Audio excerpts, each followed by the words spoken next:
Capítulo 1. Você já perdeu o sono pensando em dinheiro? Milhões de brasileiros estão endividados e desesperados. Se iludem como consumismo típico de sociedades capitalistas, estimulados diariamente por campanhas publicitárias, ofertas de oportunidades, novos produtos e promoções, tudo voltado para fazer que algo pareça irresistível. Com tantas opções, acabam adquirindo produtos e serviços que fogem do orçamento. Como alternativa, caem na armadilha do crédito fácil, pensando que o empréstimo seria uma boa saída para o problema. Acreditam que o cartão de crédito é uma ótima opção para antecipar uma compra que, na verdade, não tem dinheiro para custear no momento e jamais deveria ter sido feita. Mas compraram além do que podem. Então, endividados pensam que o banco será seu aliado. Por considerá-lo ótimo cliente, o banco oferece cheque especial, cartão de crédito, limite, financiamentos, empréstimo e todos os recursos são utilizados sem pensar nas consequências. O mundo atual é voltado para o consumismo. Poupar diante de tantas propagandas, ofertas de oportunidade, novos produtos, serviços e promoções é uma tarefa extremamente difícil. O resultado é que milhões de brasileiros utilizam o limite do cartão de crédito para cobrir dívidas de lojas e contas em atraso, cheque especial para cobrir despesas da casa, fazem novos empréstimos para quitar outros e com isso os juros vão se multiplicando.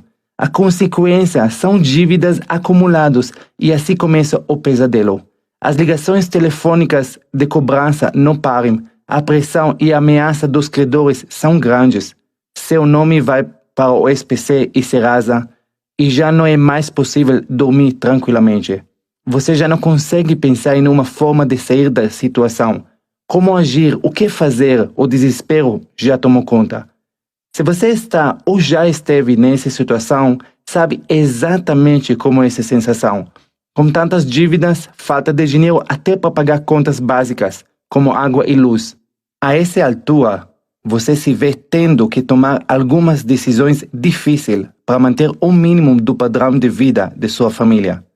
Passa a diminuir todos os gastos, começando pelo supermercado, comprando apenas o que é essencial, trocando algumas marcas por outras de menor valor. Para ajudar na economia e evitar gastos extras, a maior parte das refeições agora é feita em casa. Levar marmita para o trabalho e usar o vale-refeição para comprar a pizza do sábado à noite se tornam novos costumes de sua família. A casa própria, que antes era um sonho, virou pesadelo. Além das prestações atrasadas, há dificuldade em pagar o IPTU, o condomínio. O banco entra em contato frequentemente, cobrando e ameaçando tomar o bem. O telhado tem goteiras e as paredes da casa já estão mofadas pela falta de pintura. O sonho de iniciar a reforma tão necessária vai precisar ser adiada mais uma vez. Sem o crédito e com tantas dívidas, não será possível comprar a geladeira duplex que a sua esposa tanto queria. Tampouco trocar os eletrodomésticos. O que antes era um hábito comum de seu dia a dia da família passou a ser luxo. Assinaturas de TV a cabo, academias e passeio no shopping com as crianças são totalmente descartadas. Com tantas dívidas, está difícil pagar o IPVA, sem falar na manutenção, abastecer, trocar pneus, óleo, amortecedor. Esse ano nem foi possível renovar o seguro. O colégio das crianças e as aulas de inglês estão atrasados. Mais um mês assim e você terá que matriculá-los em um colégio público. O plano de saúde já foi cancelado. Agora você e toda a sua família dependem do SUS. Só de pensar em ficar doente, já sente o coração acelerado do desespero. A situação na empresa já não está mais a mesma e corre o risco de perder o emprego a qualquer momento. Sem conhecer as regras do jogo, a fim de aliviar a situação, você se preocupa em tapar o buraco dos juros sobre juros, das multas e outras cobranças derivados do crédito que adquiriu. Nesse momento, você está completamente sem saída e não vê a hora dessa situação se resolver de uma vez por todas. Eu te pergunto, você acha que está sozinho nessa? A resposta é absolutamente não. Veja a situação atual no Brasil. 62% das famílias estão endividadas. 21% estão com as contas e dívidas atrasadas. 8% assumiram que não terá condições de pagar. Fonte PEIC, Pesquisa de Endividamento e Inadimplência do Consumidor. Então, a pergunta é: como e por onde começar? Como sair dessa situação? Esse audiobook sobre finanças pessoais tem um único objetivo: salvar a sua vida. Salvar parece uma palavra muito forte e que não combina quando o assunto são finanças pessoais, mas sim, infelizmente, ela combina perfeitamente. Quando a nossa vida financeira não está em ordem, é muito difícil que as outras áreas também estejam em equilíbrio. Muitas pessoas dizem: o dinheiro não é importante.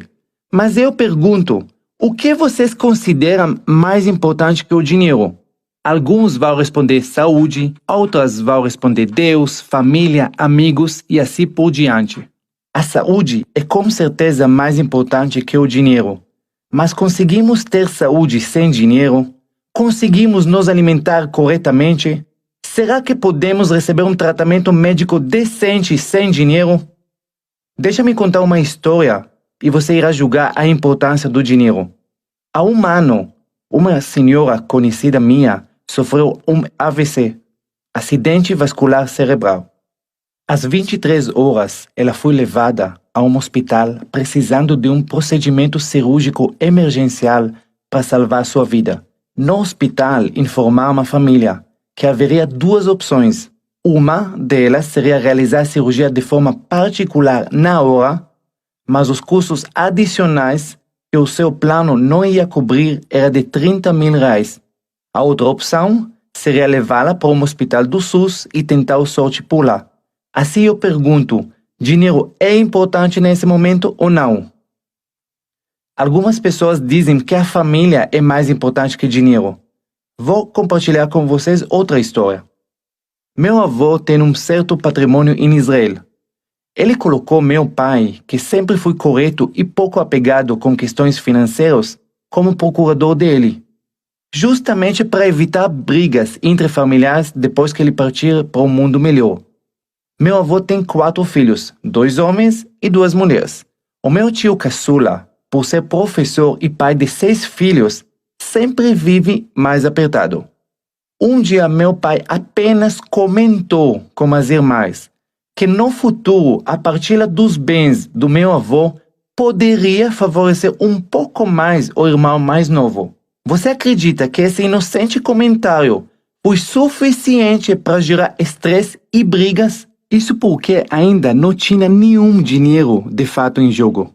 Quantas histórias nós ouvimos de famílias que viveram a vida toda em harmonia, mas que por algum motivo, quando o dinheiro entrou em cena, parecia que os parentes não tinham mais o mesmo sangue. Algumas pessoas dizem que Deus é com certeza mais importante que o dinheiro. Mas será que conseguimos fazer a obra de Deus e ajudar o próximo sem ter dinheiro ou passando por necessidades? Gosto sempre de exemplificar como pensamento: é impossível dar carona a pé. Eu devo concordar que há muitas coisas mais importantes que o dinheiro. Dinheiro é apenas papel, mas quando ele falta, torna-se o centro do mundo. Alguns dizem que o dinheiro não compra felicidade. Eu realmente acredito que o dinheiro não seja capaz de comprar a felicidade. A felicidade é um estado de espírito. Mas você já viu o cara de uma pessoa que achou uma nota de R$50 no chão? Já viu a cara de quem perdeu esse dinheiro? O dinheiro não compra felicidade. Muitas pessoas são ricas e infelizes. Só que a infelicidade não veio do dinheiro. O problema é que mesmo com dinheiro, elas não conseguem viver de um jeito que traga felicidade. O que o dinheiro compra é a liberdade, pois permite que você faça o que lhe deixa feliz. Caso adore viajar, o dinheiro vai te dar a liberdade de viajar o quanto quiser. Outro exemplo é a liberdade de tempo disponível quando se tem dinheiro. Afinal, você não será obrigado a trabalhar todos os dias e terá pleno controle da sua agenda, dedicando mais tempo para a família, filhos e amigos. Com certeza se sentirá mais feliz passando esse tempo com eles. A verdadeira riqueza não se resume apenas em ter dinheiro e as coisas materiais que ele pode proporcionar. A verdadeira riqueza é viver uma vida plena, no qual você pode desfrutar de tempo e saúde, com uma liberdade completa para viver do jeito que bem entender.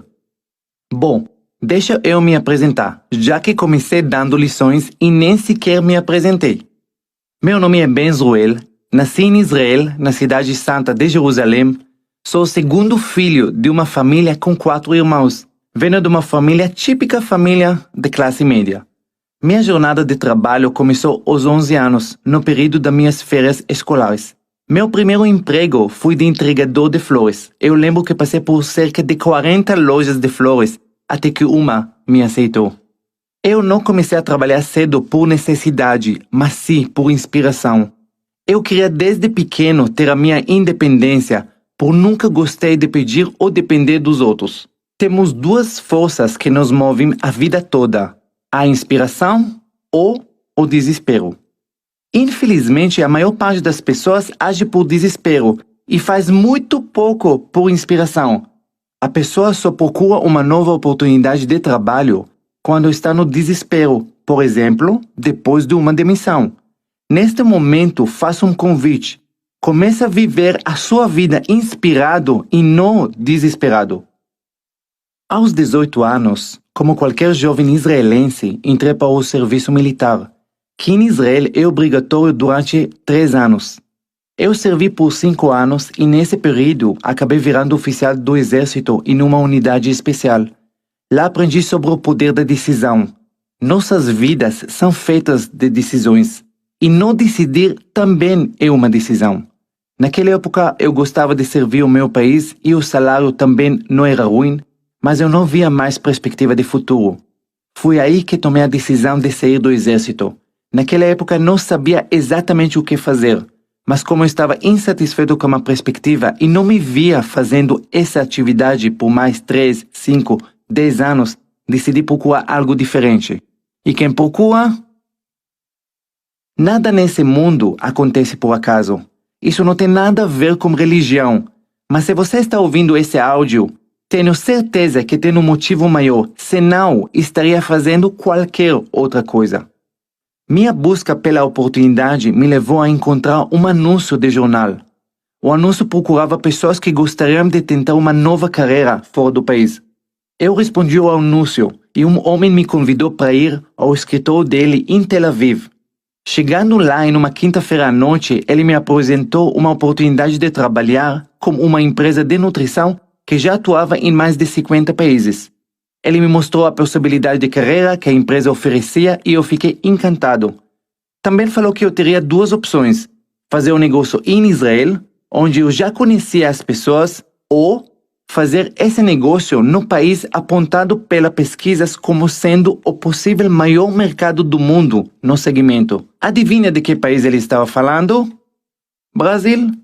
A minha primeira reação foi: como vou trabalhar no Brasil se eu não falo uma palavra em português? Naquela hora ligamos para o Brasil. Me apresentei e falei que pretendia chegar ao país em 2 semanas. A resposta foi que eu iria adorar o lugar e seria muito fácil trabalhar ali. Perguntei como eu iria trabalhar lá se eu não falava uma palavra em português. Do outro lado me responderam: Ben, você fala inglês, não fala? Respondi que sim. Então ele continuou: fica tranquilo, porque aqui todo mundo fala inglês. Você deve estar rachando de rir da minha inocência. Em 2 semanas larguei a carreira no exército, deixei família e amigos para trás e vim parar no Brasil. Uma das características principais de pessoas bem-sucedidas é o poder da decisão. Pessoas bem-sucedidas decidem rápido e vai até o fim com suas escolhas. Pessoas fracassadas levam muito tempo para decidir algo e depois mudam de ideia ao primeiro sinal de dificuldade. Desembarquei no aeroporto de Guarulhos em fevereiro de 1999, sem falar sequer uma palavra em português e sem conhecer ninguém. Agora vou fazer uma pergunta. Se você vai para o outro lado do mundo sozinho a convite de uma pessoa, qual o mínimo que ela precisa fazer por você? Buscar no aeroporto, claro. Pois é, eu também achava, mas para minha alegria ou desespero não havia ninguém me esperando. Peguei o telefone e liguei a cobrar. Aprendi o jeitinho brasileiro desde o meu primeiro dia. Cadê você? Perguntei. Bem, seja bem-vindo. Você está vendo um ônibus azul lá fora? Sim, estou vendo. Por quê? Então, esse ônibus azul do aeroporto vai levar você para a minha casa. E onde você mora exatamente? Quis saber bravo. Eu moro na Avenida Paulista. Furioso perguntei, e o motorista vai saber onde fica essa avenida? Sim, lógico, fica tranquilo. Quanto tempo vai demorar? Uns 25 a 30 minutos no máximo. Entrei no ônibus e mostrei ao motorista o endereço anotado no papel. Ele fez sinal com a mão afirmando que entendeu. Sentei, confiante. Passaram-se 30 minutos e o ônibus parecia que não iria parar em nenhum lugar. Levantei, fui até o motorista, mostrei o papel novamente. Ele respondeu alguma coisa que demorou alguns meses até que eu entendesse o que ele quis dizer. 50 minutos se passaram e não tinha chegado a lugar nenhum. Fui de novo até o motorista. Ele, sem paciência, falou algumas palavras que pelo tom de voz não era necessário saber português para entender. Para resumir a história, o ônibus demorou 1 hora e 25 minutos. Quando cheguei, o meu mentor me recebeu e disse: Oi, Ben, o ônibus até que chegou rápido hoje. Depois eu descobri que nem de helicóptero faria esse trajeto em 25 minutos. Esse foi o início do meu primeiro dia no Brasil. E a continuação não foi melhor. Descobri que quase ninguém falava inglês. E para meu desespero, o meu negócio era com vendas e comunicação. Então eu pergunto, como se vende algo em um país sem falar a língua local? Minha mentora achou uma solução. Ela escreveu um script em hebraico, depois traduziu para o português, com tudo que eu precisava falar em uma visita, do começo até o fim. O plano era entrar na casa do cliente, falar tudo rapidamente e sair correndo antes que ele fizesse pergunta. Muitas vezes me falaram, moço, eu não estou entendendo nada. Eu respondia, não tem problema porque eu também não entendo nada que eu falo. E vocês acreditam que esse plano de vendas funciona? Pode me apostar que sim. Pouco, mas funciona. Quem quer arruma soluções. Quem não quer arruma desculpa. Não é muito fácil ser um estrangeiro em um país, ainda mais sozinho e sem falar o idioma local. Eu lembro que nas primeiras semanas me senti tão sozinho que pegava telefone público e ligava para Israel a cobrar. Enquanto eu esperava a conexão, ao fundo ouvia uma música em hebraico. Eu ficava por alguns segundos escutando e matando as saudades e desligava antes que alguém atendesse. Em meu primeiro mês de trabalho fui para 36 visitas e vendi apenas em uma. Agora minha pergunta, e você, nessas mesmas condições, ia continuar? Aqui está mais um dos segredos do sucesso. Eu não sei com que você trabalha, qual a sua profissão, qual o seu sonho, mas sei que só vai chegar ao topo se você nunca desistir. O mundo está repleto de pessoas talentosas, cheias de potencial, mas que nunca atingiram sucesso por simplesmente desistir ao menor sinal de dificuldades. Como pode perceber, no meu primeiro mês aqui, as coisas não estavam indo bem. Eu pagava as contas desde o primeiro dia, mas não ganhava o suficiente para me sustentar adequadamente. Meu fracasso no início estava em parte ligado à minha falta de competência comercial, mas o problema principal era a minha falta de habilidade financeira. Muitas das coisas que você vai escutar nesse áudio, eu aprendi com meus próprios erros e paguei caro para ter cometido cada uma deles. Ao longo dos anos, prestei consultoria financeira para diversas pessoas e percebi que os erros cometidos são sempre os mesmos. Por falta de conhecimento, as pessoas repetem sem saber sequer onde estão errando e muito menos como sair dessa situação. Aos poucos, minha situação financeira foi piorando.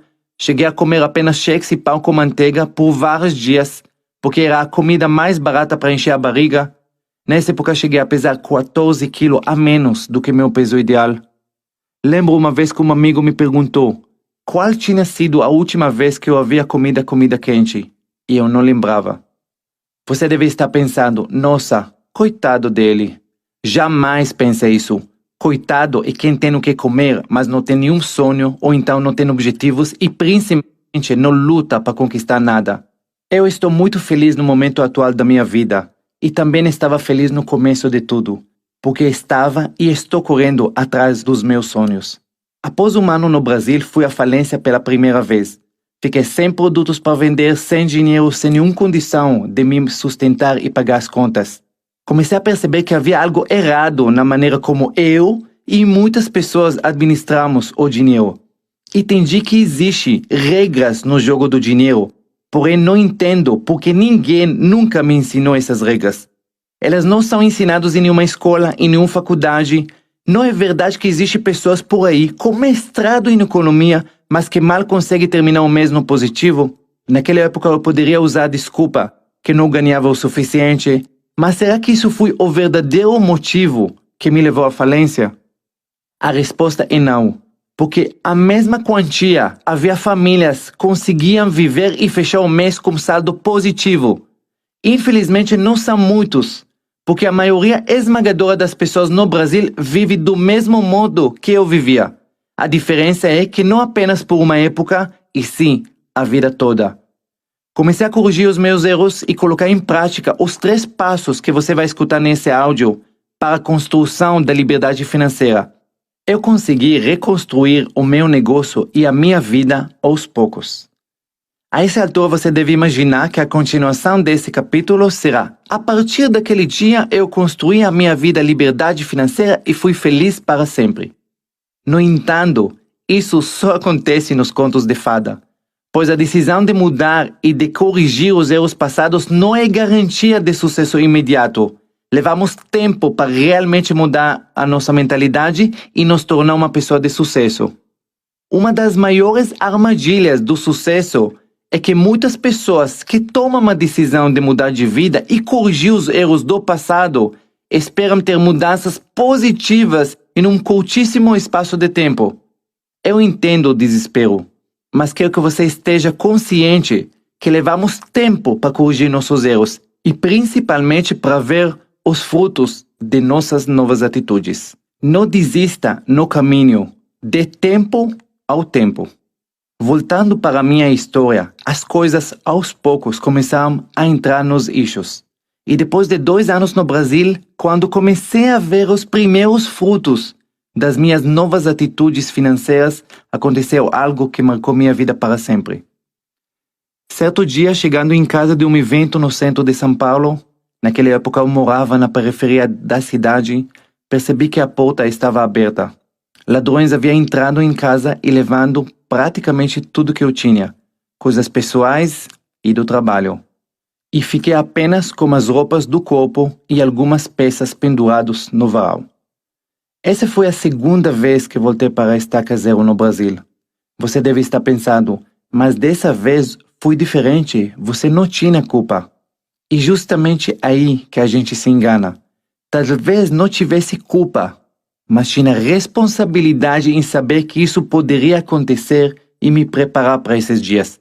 Se eu tivesse um dinheiro guardado, uma proteção financeira, eu não passaria por esse desafio com mais facilidade? O resto é história. 8 anos após esse dia, conquistei a minha tão sonhada liberdade financeira, aplicando todos os ensinamentos que vou passar para você. O meu objetivo não é somente que você aprecie este áudio, ou aprenda algumas coisinhas. Quero te ensinar a mudar a sua vida de verdade. Esse áudio tem o poder de fazer essa mudança, mas você precisa se permitir ser ajudado.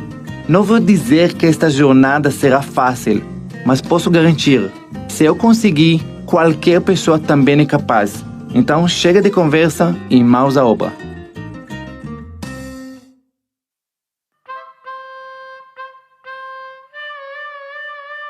Capítulo 2. A primeira coisa que você precisa saber sobre dinheiro.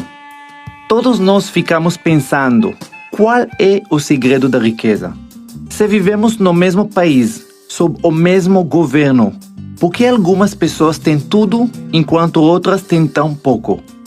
Parece que alguns nasceram com uma estrela da sorte, enquanto outros, melhor nem falar. O que diferencia as pessoas? Para responder, precisamos entender qual é a fórmula do sucesso. Quantos de vocês já ouviram a seguinte frase de seus pais? Filho, estude bastante na escola, tira boas notas, faça faculdade, arruma um bom emprego e seja feliz para sempre. Provavelmente a maioria das pessoas. Agora minha pergunta é, será que no mundo de hoje, boas notas na escola e uma faculdade são garantias de sucesso financeiro? Quantas pessoas com diploma acadêmico não conseguem emprego na profissão e trabalham em um ramo de atividade totalmente diferente? Muitas vezes sujeitos a subempregos com salários menores que a mensalidade da faculdade que cursaram. Como isso é possível, sendo que todos os pais amam os seus filhos e insistem em dar um conselho tão equivocado? A resposta é bem simples. O conselho era realmente correto na época de nossos pais. Há 40 anos havia no Brasil poucas pessoas formadas.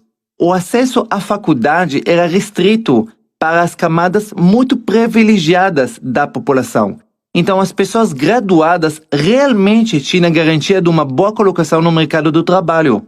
O problema é que hoje se formam centenas de milhares de jovens todos os anos e o país não tem postos de trabalho para todos.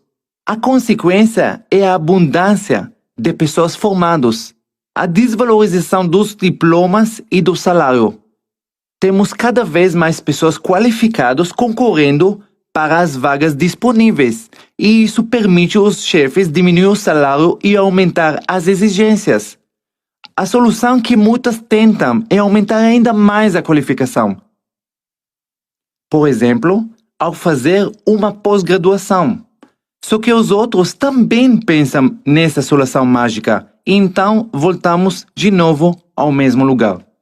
Parece uma corrida de ratos, não importa a velocidade em que você corre, sempre acaba no mesmo lugar. Outras pessoas aprenderam dos pais que trabalhar duro seria uma garantia de sucesso.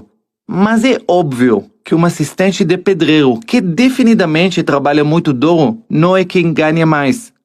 Alguns acreditam que a fórmula de sucesso é simplesmente nascer na família certa. Caso contrário, nunca acontecerá. Mas diversos estudos nos mostram que 80% das pessoas ricas no Brasil vieram de famílias humildes. Então, qual é o segredo do sucesso? O que nos define? De onde vem o dinheiro com tanta abundância para algumas pessoas e com tanta escassez para outros? E aqui começa a nossa aula de mentalidade. Presta atenção. O tamanho do seu sucesso financeiro, do seu patrimônio, tudo o que você tem e conquistou no mundo material está 100% relacionado ao tamanho de sua cabeça. É óbvio que não estou me referindo ao tamanho físico. Quero deixar claro que pessoas cabeçudas não têm vantagens nessa área. Brincadeira à parte, quis dizer que a programação mental, a sua mentalidade, é o fator principal que define se terá sucesso ou fracasso financeiro. Frequentemente, as pessoas tentam melhorar sua situação financeira sem mudar a sua programação mental. Infelizmente, essas tentativas serão em vão. Você já escutou histórias de pessoas que ganharam na loteria? Ou receberam uma grande herança? Pessoas que passaram a vida toda lidando com pouco dinheiro e de repente se encontraram na posse de uma enorme quantia? O que você acha que acontece com essas pessoas? Em pouco tempo, consegue perder todo o dinheiro por um motivo muito simples. Era muito dinheiro por uma cabeça tão pequena. Não é possível administrar bem sem a mentalidade correta. O dinheiro sempre irá acompanhar o tamanho de sua mente. O contrário também funciona. Se você tirar todo o dinheiro de um rico, eu garanto que não se passa 3 anos e ele constrói toda a fortuna de volta. O bilionário americano Donald Trump, que é um exemplo, ele foi à falência 4 vezes e recuperou em pouco tempo toda a fortuna. Hoje está estimado em 2,7 bilhões de dólares. O que é nossa programação mental? Programação mental é a soma de todos os conceitos, crenças, ideias e conhecimentos que estão instalados dentro de nossa mente, consciente e subconsciente. A partir de qual idade começamos o processo da programação mental? A partir do dia em que começamos a respirar. Há vários fatores que nos influenciam e nos moldam como seres humanos. A escola, os nossos professores, a religião, o bairro em que crescemos, a mídia, os amigos, mas a principal fonte vem da nossa própria casa, de nossos pais. Dados do IBGE mostram que 80% das famílias começam a vida em um padrão econômico e 80 anos depois morrem como o mesmo padrão, um nível abaixo ou acima, mas praticamente o mesmo. Como isso é possível? Passam 80 anos na vida de uma pessoa, repletos de oportunidades, de acontecimento, de escolhas, muitas vezes diferentes dos que os pais dela tiveram, mas mesmo assim, ela acaba no mesmo lugar. Com frequência, tem o mesmo tipo de trabalho, acaba morando no mesmo bairro e termina ganhando um salário bem parecido como o dos pais. Isso acontece devido aos conceitos e às crenças que são passados para os filhos ao longo da sua formação. Por exemplo, se os seus pais eram empregados com carteira assinada recebendo vale-transporte, o que para eles era considerado um futuro seguro? É óbvio que a resposta seria ter essas coisas. Então, desde que se entende como gente, você lembra de ouvir de seus pais: filho, estuda para um emprego com carteira assinada, benefícios e assim terá segurança. Então, qualquer oportunidade que passar na sua frente ao longo da sua vida e que não apresentar esses benefícios será descartada imediatamente. Consequentemente, essas escolhas farão com que arrume um emprego muito parecido com o dos seus pais e irá acabar tendo uma vida bem parecida com a deles. Se os seus pais são funcionários públicos, por exemplo, o que você vai ouvir desde criança em casa? Filho, estuda bastante, faça a faculdade e presta concurso público. Caso tenha nascido em uma casa com pais empresários, o que será que irá ouvir deles? Filho, seja empregado de alguém para ter segurança? É claro que não. Eles também irão encorajá-lo para ser um dia um empresário. Mas não é somente a escolha de nossa profissão ou de nosso trabalho que é influenciada pelos pais, mas também toda a nossa relação com o dinheiro e o sucesso. O que você ouviu de seus pais quando o assunto era dinheiro? Quero que faça uma pausa nesse áudio por alguns minutos e pensa: o dinheiro era motivo de alegria ou de discussões? Vou citar algumas frases para ajudar você. O dinheiro não nasce em árvore. O dinheiro não traz felicidade. Quanto mais se ganha, mais se gasta. Você tem que trabalhar duro para ter dinheiro. Nem todo mundo pode ficar rico. Dinheiro é sujo. Os ricos ficam cada vez mais ricos e os pobres cada vez mais pobres. Dinheiro muda as pessoas, os corrompe. Quem tem muito dinheiro só pode ser ladrão. Essa influência verbal é poderosa e fica enraizada na nossa mente, formando a programação mental. Quando precisamos escolher entre as decisões lógicas ou nos baseamos na programação mental, sempre a programação vai prevalecer e nos prejudicar. Quero deixar algumas considerações sobre certas crenças que as pessoas têm sobre o dinheiro.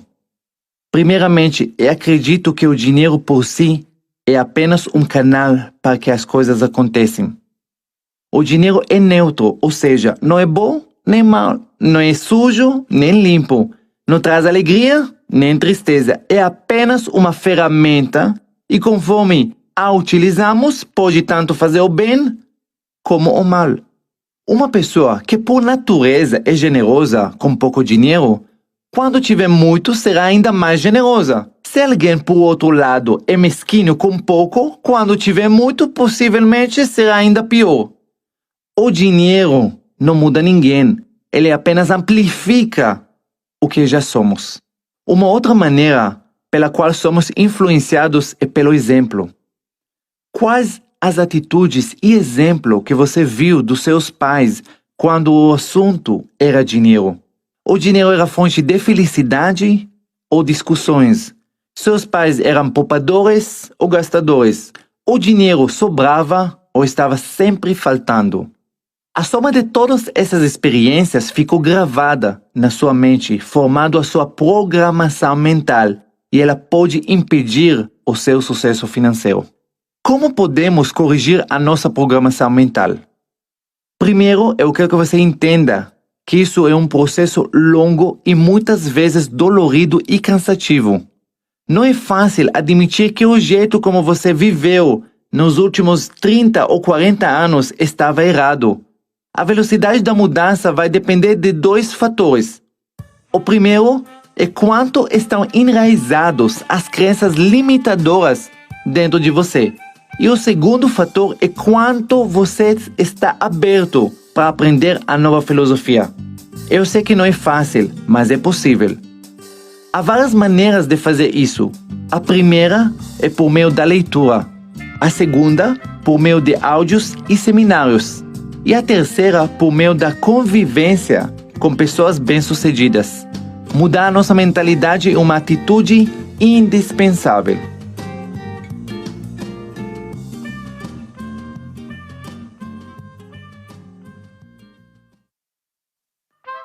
Capítulo 3. Ou você toma uma atitude, ou a vida toma por você. Vamos agora analisar as diferenças de mentalidade entre as classes sociais. Para facilitar, pensaremos apenas em 3 grandes classes: pobre, média e alta. Se eu perguntar qual é a diferença entre os 3, eu tenho certeza que muito de vocês irá responder sem hesitar. A diferença é a quantidade de dinheiro que cada um ganha por mês, é claro. Pois é, a maior parte das pessoas irá responder isso. Mas como o assunto aqui é finanças e não democracia, fazer parte da maioria não é garantia de acerto. A diferença entre as 3 classes é a mentalidade, a filosofia. Pobres. Qual a mentalidade de pobres? O que as pessoas com mentalidade pobre buscam na vida, na verdade, é o pobre só tem um único foco, que é a sobrevivência. A famosa frase, trocar o almoço pelo janta. E qual a mentalidade de classe média? A classe média é onde se encontra a maior parte das pessoas. Tem outro objetivo na vida. A sobrevivência deles está garantida e eles buscam outra coisa. A classe média busca o conforto e o status. E os ricos? O que os ricos buscam? Os ricos buscam a resposta certa é a liberdade. Agora, o interessante é quando você é de classe média e corre atrás do conforto, você até consegue atingir isso. Mas qual o preço que se paga? É o preço da liberdade. Porque a corrida atrás do dinheiro transforma você em um escravo dele. Quem tem mentalidade de rico busca a liberdade e adivinha o que vem como bônus? O conforto. Existe mais uma diferença importante entre as classes. O planejamento. Em geral, qual é o planejamento de um pobre? Diário. Toda visão se concentra em passar o dia, em sobreviver à próxima conta. Por isso que trabalha muitas vezes em serviços que pagam diariamente. Qual é o planejamento da classe média? A visão é mensal. A classe média vive de um salário para o outro. A primeira preocupação quando arrumam um novo emprego é quanto vou receber no final do mês. E por fim, qual é o planejamento de um rico? O rico planeja as coisas com visão anual. E se for multimilionários, então o planejamento dele é anual ou pode ser até por décadas. Acredito como esses 2 fatores, o foco e o planejamento que diferencia entre as classes, você consegue facilmente diferenciar as classes. A confusão não costuma ocorrer com a classe pobre. Porém, muitas vezes nós confundimos a classe média alta com os ricos. Acredita em mim quando digo que existe uma enorme diferença entre as duas. Deixa-me contar para vocês a história de Paulo. Paulo é um jovem de 22 anos, filho de pais de classe média. Depois de escutar, quero que você pense se por acaso conhece outras pessoas que vivem exatamente assim. Paulo se formou como administrador de empresas depois de 4 anos de faculdade. Ele vive na casa dos pais e praticamente não tem nenhuma despesa. Acabou de arrumar o primeiro emprego no banco e está tudo radiante com o salário de R$ 1.500 que vai receber. Afinal, um salário assim é uma pequena fortuna para quem é solteiro e vive na casa dos pais. Após 3 meses no banco, Paulo, que até então vivia tranquilo com o salário, gastou apenas com saídas e happy hours com os amigos do trabalho, decide que chegou a hora de avançar na vida e comprar primeiro carro. Ele tem 3 meses de salário e ainda não conseguiu economizar nada. Mesmo assim, o sonho de ter o primeiro carro não sai da cabeça. Então, Paulo vê na televisão uma propaganda de um carro zero. No anúncio pedem pequena entrada e parcelas de apenas R$ 599 por mês. E Paulo, indo para a concessionária e preenche aquele ficha de financiamento, tudo torcendo que vai dar certo. E, depois de preencher a ficha, 3 horas depois o vendedor volta com um sorriso e fala: Paulo, a sua ficha passou. E Paulo tudo radiante com a compra do primeiro carro zero. Agora, deixa eu te falar para vocês uma coisa. Paulo fez a pior besteira financeira na vida dele. Paulo comprou um carro e vai pagar 2,5 carros. E quando vai querer vender esse carro nem vai valer metade. Mas Paulo acha o máximo. Mas Paulo tem apenas 22 anos. Ele tem todo o direito de ser burro financeiramente. O problema é que quando Paulo vai pegar esse carro e vai dirigir para casa, ele vai chegar para o prédio dos pais, vai buzinar. E Dona Maria e as vizinhas vai descer para ver. E Dona Maria vai ficar com lágrimas nos olhos, olhando e vai falar para todo mundo: olha como meu filho está crescendo na vida. Ele já tem carro zero. Só que ela não leva em conta que agora o carro exige mais do que apenas pagar as prestações. Tem IPVA, seguro, gasolina, manutenção. De repente, um salário de R$ 1.500 que ontem Paulo era um rico vivendo sem gastar nada, agora esses salários não dá para arcar com todas as despesas. Mas Paulo está tranquilo, mesmo estando com um pouco apertado, pois sabe que em questão de pouco tempo ele vai ser promovido e ganhará R$ 2.500. Finalmente vai sobrar dinheiro. E ele vai até começar a poupar, porque sabe como isso é importante. Passaram-se 2 anos e Paulo realmente recebeu a promoção no banco e passou a ganhar R$ 2.500. Mas como ele já tem 24 anos e ainda vive com os pais, decide que chegou a hora de deixar o ninho. Então aluga um apartamento com um amigo da faculdade e com os 2.500 não consegue pagar o aluguel, prestação do carro, luz, o telefone e ainda sobrar dinheiro para poupar. Anos depois ele é promovido novamente e passa a ganhar 4.000, na mesma época que conhece a futura esposa. Quem casa, quer casa. Juntando os salários, os dois conseguem, depois de muito aperto e com a ajuda dos pais, comprar o apartamento financiado em 360 meses. Mais alguns anos e Paulo resolve que não é justo que vá de carro para o trabalho e a sua esposa de ônibus. Então ele compra o segundo carro, somando mais uma prestação. Mesmo sem sobrar um tostão sequer, Paulo continua otimista, porque tem boas chances de ser o próximo gerente da agência e tem certeza que com o novo salário as coisas vão ser diferentes. Mas agora nasce o primeiro filho e o casal sente que o seu apartamento já está um pouco apertado e resolve financiar uma casa maior. Como o salário do casal é alto, o crédito no banco permite comprar uma linda casa em um condomínio fechado, perto da casa dos pais dele. Os anos passam, os salários aumentam, mas com eles crescem as despesas. Paulo percebe que não importa quanto ganha, nunca sobra dinheiro. Mas o que compensa tudo é o dia que os parentes vão visitá-lo. E olham para a sua casa linda, os carros importados na garagem. Aos seus olhos, Paulo é uma pessoa muito bem-sucedida. Mal sabe o estresse que ele passa todos os dias para manter tudo isso.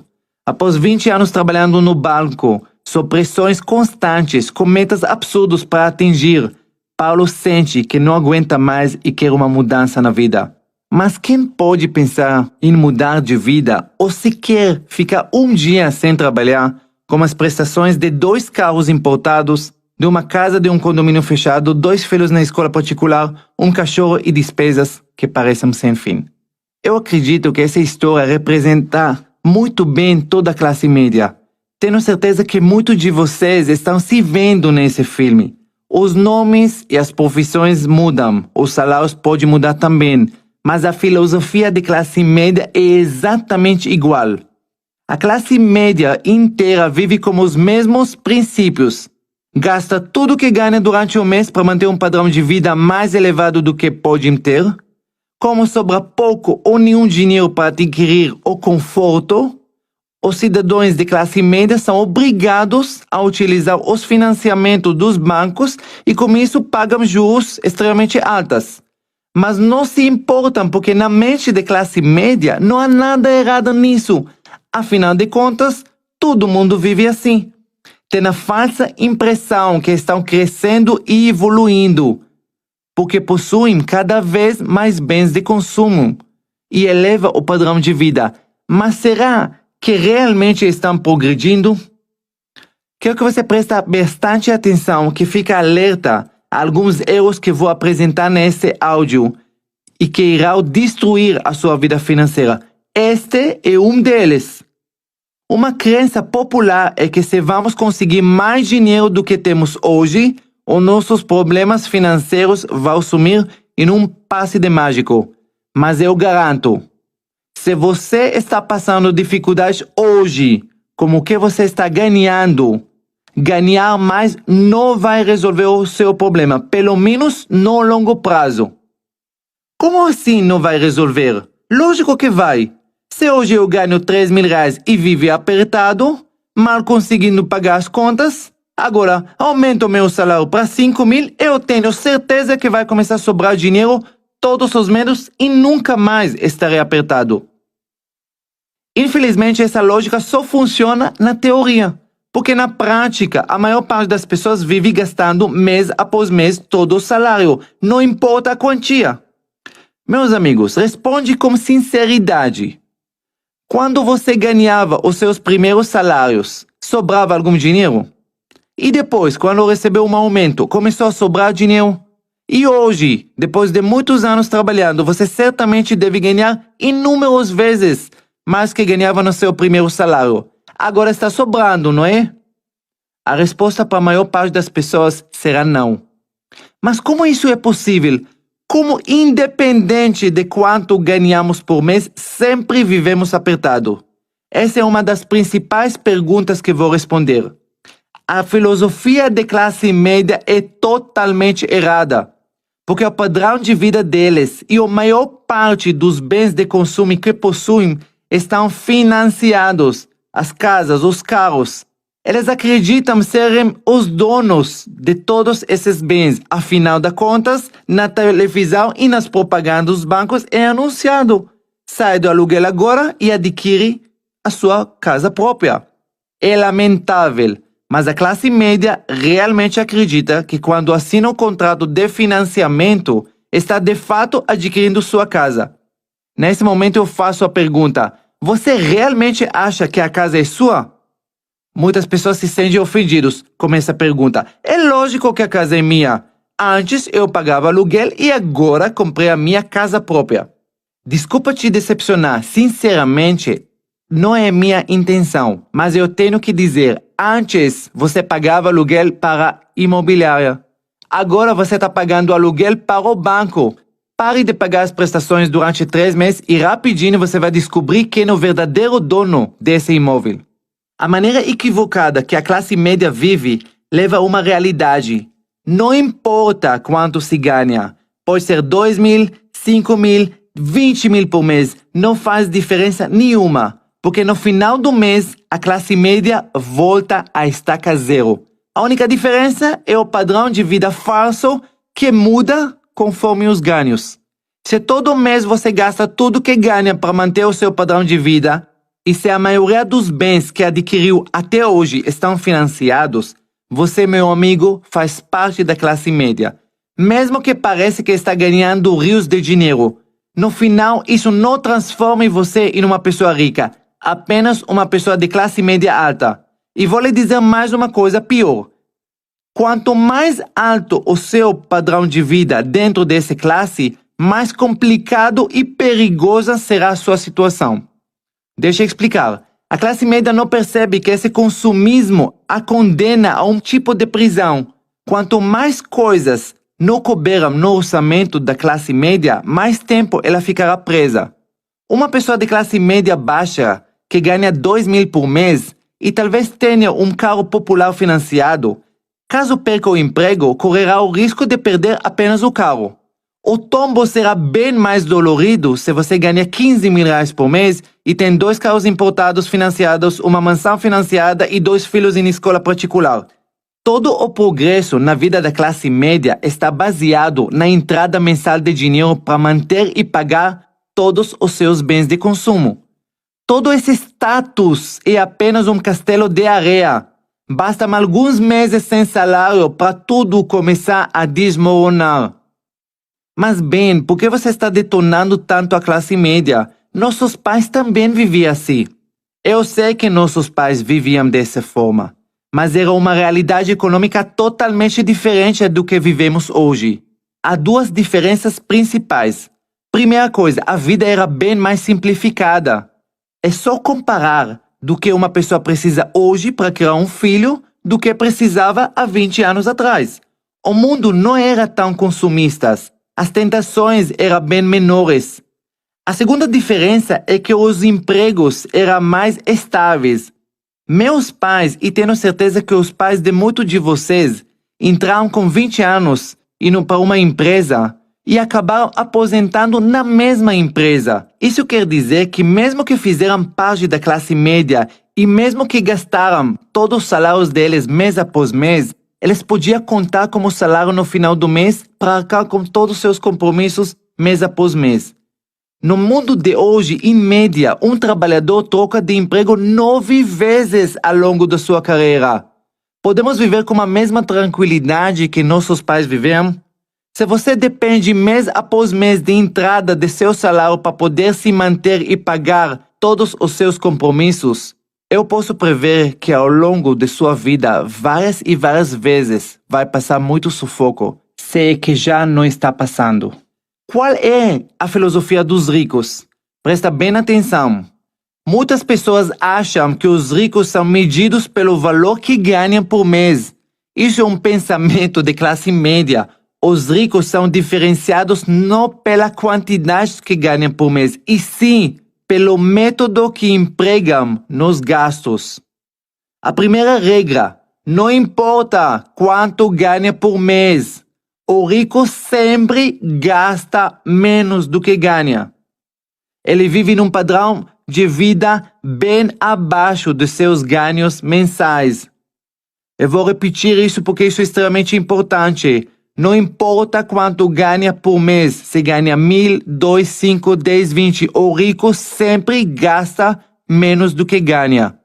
Eu vou ensinar como fazer isso na prática, mas nesse momento quero a frase seguinte fica gravada em sua mente para o resto de sua vida. A primeira regra para construir a sua liberdade financeira é viver com um padrão de vida mais baixo do que é permitido pelo o que você ganha. Se você gasta todo mês a sua renda mensal, posso lhe garantir que você nunca sairá da corrida dos ratos da classe média, nunca construirá a sua liberdade financeira. Porém, se você seguir as minhas orientações, prometo que vou te levar para a terra prometida. A segunda regra, a diferença entre o que o rico ganha e o que ele gasta como padrão de vida é investida. O rico investe para adquirir ativos que podem lhe render mais dinheiro, como imóveis para alugar, negócio que vai lhe render lucros sem precisar de sua presença, associar-se a uma empresa de marketing de rede, a fim de construir uma renda passiva. Mantendo o mesmo padrão de vida e tendo mais dinheiro entrando, a consequência é uma sobra de dinheiro cada vez maior, que vai lhe permitir investir mais e aumentar mais ainda os ganhos de seus ativos. No dia, agora presta atenção o que é verdadeiro rico. No dia que seu fluxo de dinheiro vindo de seus ativos, aquilo que a gente chama renda passiva, que não depende de seu trabalho mensal, for maior que o valor necessário para manter o padrão de vida, será o primeiro dia na sua vida que você construiu a sua liberdade financeira.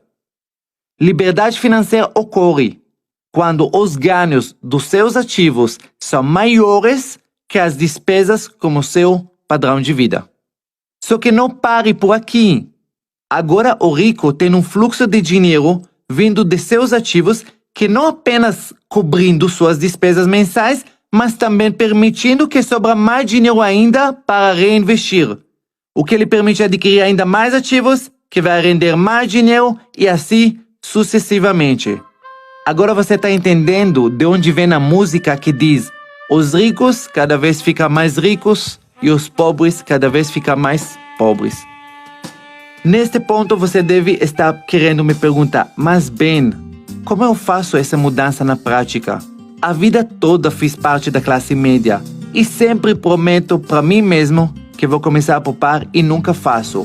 Como começar?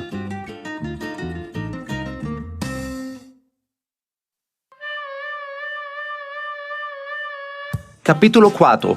Você precisa saber o que está acontecendo. A primeira coisa que você precisa fazer é seguir uma orientação básica.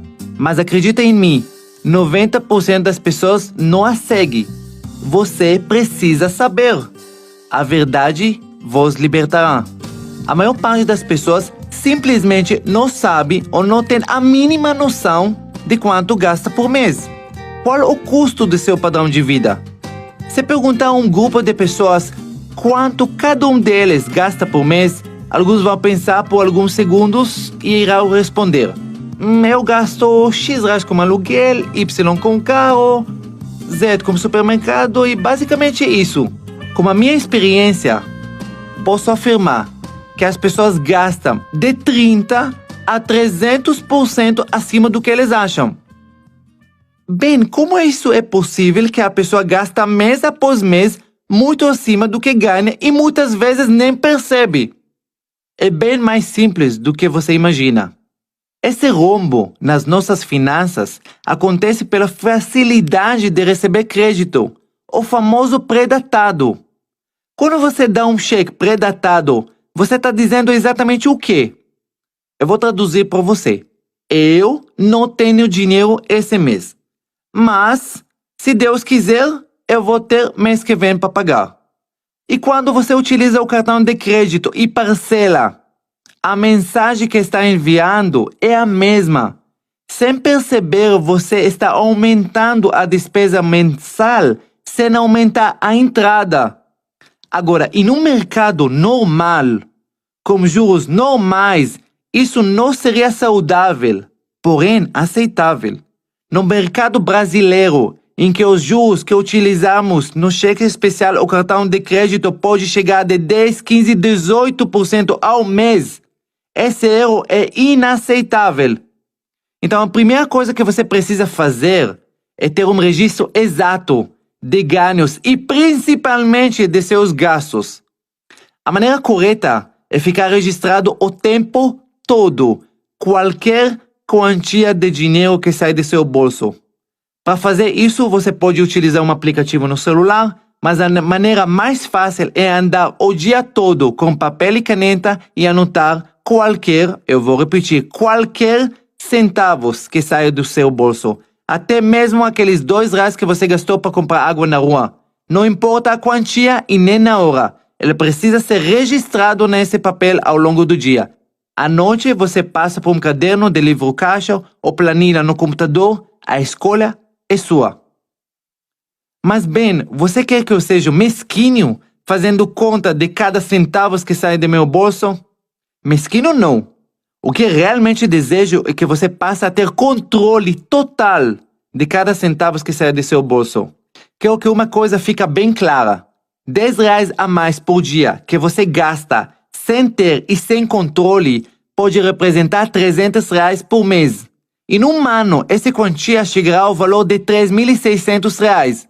Se você utilizou o limite de cheque especial, essa quantia com juros cobrados de mais de 300% ao ano pode chegar a R$ 10.000 de dívida. Você continua achando que R$ 10 por dia não fazem diferença no seu orçamento? As pessoas que têm controle um dia irão construir a sua liberdade financeira, enquanto os gastadores viverão a vida toda como escravos do dinheiro. Baixa agora uma planilha financeira que minha equipe desenvolveu no meu site benzoel.com.br e começa a preencher e começar a ter controle na sua vida financeira. Depois de juntar os gastos diários e semanais, você terá a noção exata de seu custo de vida. Então, vamos colocar a mão na massa. Eu quero que você pare agora o áudio, abaixe a planilha e senta como seu cônjuge, caso você tenha, e escreva todas, repetindo todas as despesas mensais, sejam elas fixas, ocasionais, dívidas, despesas de seu negócio, enfim, tudo. Escreve tudo sem auto-engano. Não omita coisas como essas coisas terminam mês que vem, não vão se repetir, entre outras. Mesmo que você não consiga fazer agora o processo completo, já que para saber os gastos mensais exatos, são necessários 30 dias anotando todas as despesas como mencionei antes. Será possível ter uma boa noção de como está a sua situação financeira. Tenho certeza que você está ansioso para ouvir sobre como sair das dívidas e como construir liberdade financeira. Mas eu quero que você pare e me escuta. Não estou aqui apenas para ensinar, estou aqui para ajudar você a mudar a sua vida. Então faça isso. Comece a anotar o seu custo de vida. Sem essas informações, não podemos progredir. Vocês acreditam que há pessoas que passam a vida toda sem fazer esse registro sequer uma vez? Como você quer receber orientações sobre qual é o caminho a percorrer para chegar à terra prometida se não tem noção de onde se encontra nesse momento?